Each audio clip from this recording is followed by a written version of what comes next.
오늘은 5대 제사 중에 네 번째 제사인 속죄제에 관해서 말씀을 드립니다. 지금 한국에서 일어나는 엄청난 사건, 계엄령 선포, 탄핵을 한다, 국기문란죄를 다스린다, 임기를 단축하는 소유의 사건으로 양쪽이 갈라져서 상대방을 무비판적으로 욕하고 저주하고 온갖 폭력도 마다하지 않고 있는 실정인데 온 백성들이 죄에 빠져 있다는 것입니다. 이런 실정에 속죄제라는 참으로 귀하게 온 국민에게 전해야 될 사건입니다. 온 백성들이 죄 속에 빠졌지만 이 죄를 용서받을 수 있다는 것, 용서받지 못한다는 이론을 전개하는 교파들이 있습니다. 이들의 잘못된 성경을 인용한 것을 지적하기를 원합니다. 첫 번째, 자범죄에 관하여서 말씀드립니다. 거듭난 사람들도 중생한 사람들도 살면서 계속적으로 죄를 짓는다는 사실을 우리는 성경에서 알 수 있고 또한 내 자신으로 통해서 죄를 짓고 있다는 것을 알 수 있습니다. 구원받아서 영원한 천국에 가는 것은 보증이지만 천국에 갔을 때 그 상금 문제는 다르게 나타나는 것입니다. 성경에서 거듭난 사람들이 죄를 짓고 있다는 것에 대해서는 첫 번째, 여러분들이 너무나 잘 아시는 예수님 이후에 가장 어렵게 산다는 사도 바울도 선교길로 떠날 때에 자기에게 도움을 준 바나바와 심히 싸워서 서로 결별하는, 그때 죄 중에 죄를 짓는 그 모습이 보이지만 나중에 화해를 하여서 다시 이렇게 만나는 것이 기록되어 있습니다. 성경에 여러 군데 있지만 특별히 고린도 전서 5장에는 음행을 했지만 음행의 죄를 짓지만 그 육체는 사탄에게 넘기고 그 영은 구한다고 말했습니다. 즉 예수님 날에 구원된다고 합니다. 믿음장에 나오는 의인들 다들 한두 가지 죄를 지었습니다.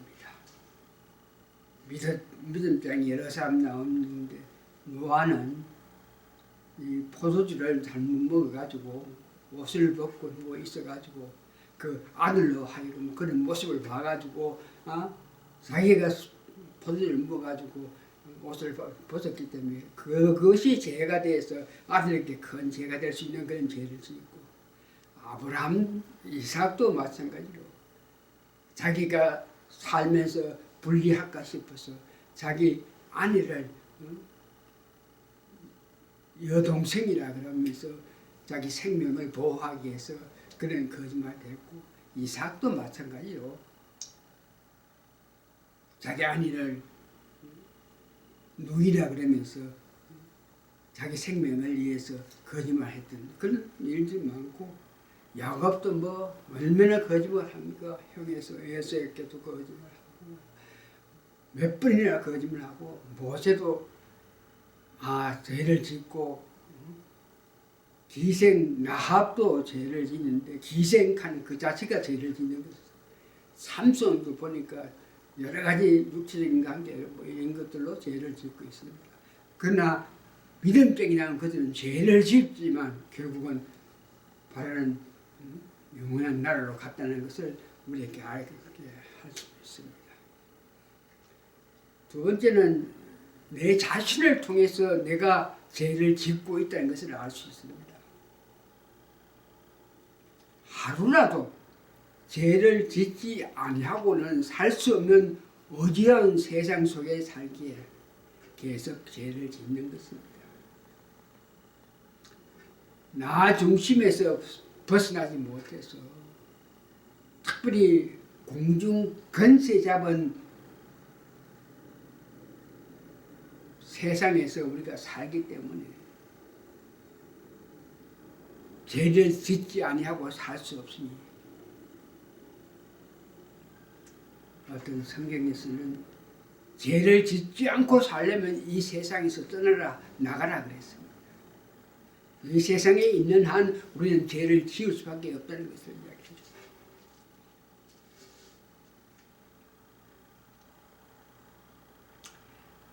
죄를 알게 하시는 은혜를 받을 수가 있는데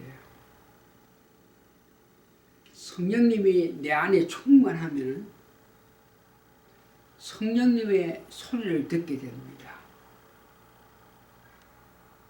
죄를 짓고 살지만 많은 일에 성령님의 특별한 도움이 없으면 모르고 지나가는 수가 많습니다. 성령 충만할 때에 예를 들면 어릴 때 알지 못하고 한 일, 알지 못하고 지은 죄, 이것을 성령님께서 30년 혹은 40년 후에 내 어릴 때 지은 죄를 알게 하셔가지고 그 회개할 수 있는 그런 은혜를 베풀어 주시는 것을 저는 체험을 했고 많은 사람이 성령님의 은혜로 말미암아 성령님의 역사로 말미암아 지은 죄를 기억하게 해서 회개하게 만들었다고 합니다. 그러면 죄를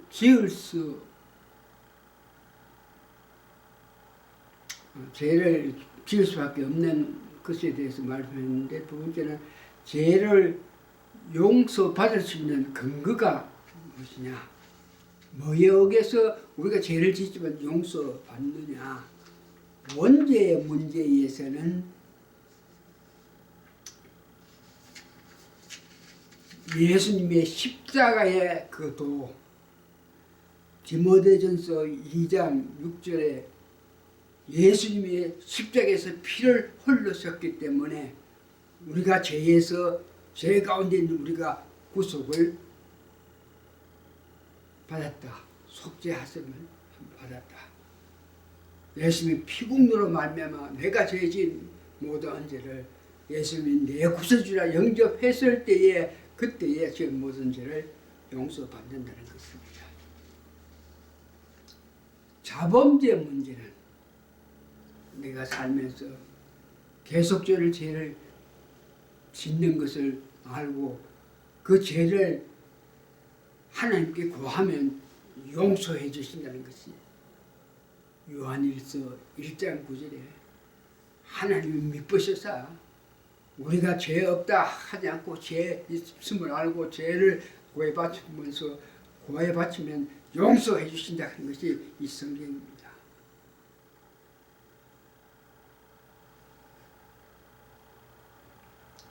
그래서 우리가 날마다 회개하여야 합니다.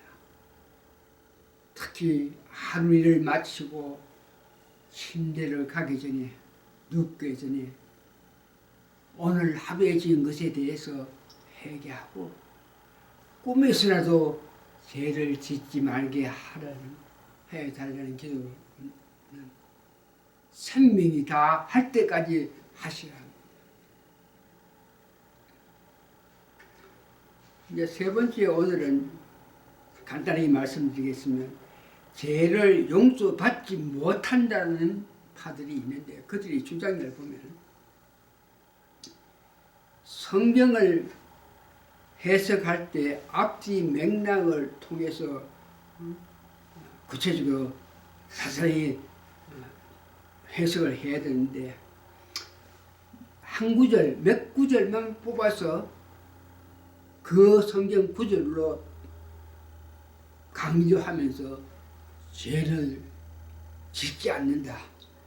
구원받은 사람은 죄를 짓지 않는데, 네가 구원받았다 그러면서 죄를 지으면 실제로 너는 구원받은 사람이 아니라고 이렇게 말하는 사람이 있는데, 그들이 주로 인용하는 성경 말씀은 요한일서 3장 4절에서 8절까지입니다. 성경 말씀에 죄를 짓는 자마다 불법을 행하니 죄는 불법이라. 죄를 지었다 하면 그는 불법이라.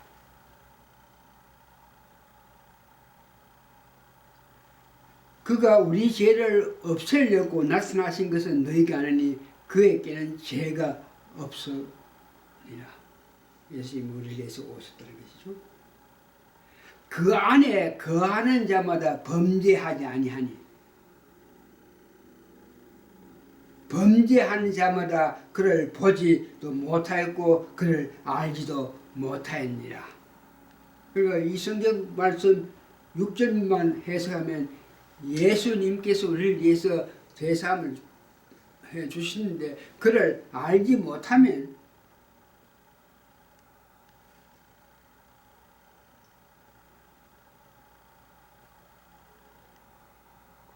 그를 알지 못한다. 그러니까 우리가 죄를 지으면, 다시 말해서 예수님을 알 수 없다.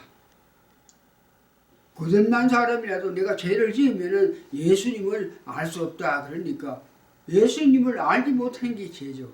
죄 중에 죄가 나를 위해서 십자가에 죽으신 예수님, 나를 보내서 예수님을 알지 못한다 하는 것이 죄인데, 범죄하는 자마다 그를 보지 못한다.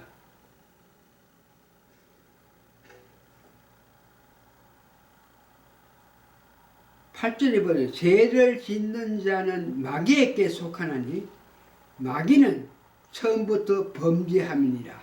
그럼 죄를 짓득하면 마귀에 속하기 때문에 우리가 구원받지 못한다는 것이죠.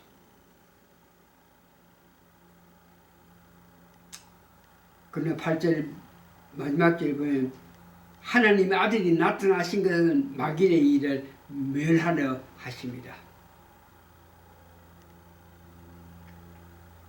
이것까지 그들이 말하면서 거듭난 사람은, 본어긴 한 사람은 죄를 짓지 못한다. 죄를 짓지 않는다.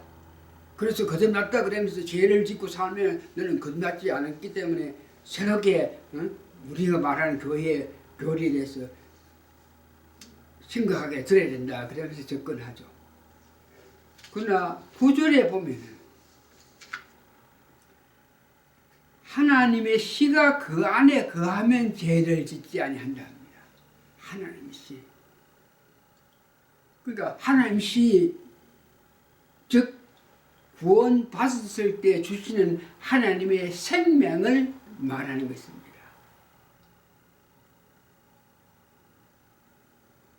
하나님 씨, 즉 그 생명, 영은 죄를 짓지 못한다는 것이죠.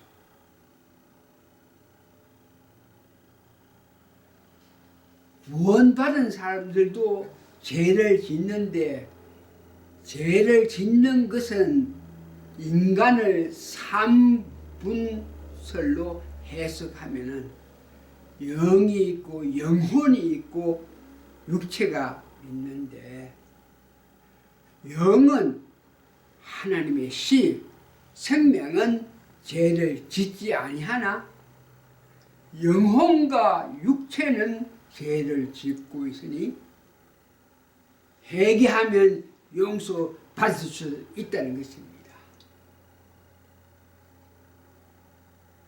결론적으로 거듭났지만 죄를 지을 수 있습니다. 그러나 매일 회개하여서 즉 성화하여서 영화로운 길로 달려가는 여러분 되시기를 예수님 이름으로 축원합니다. 아멘.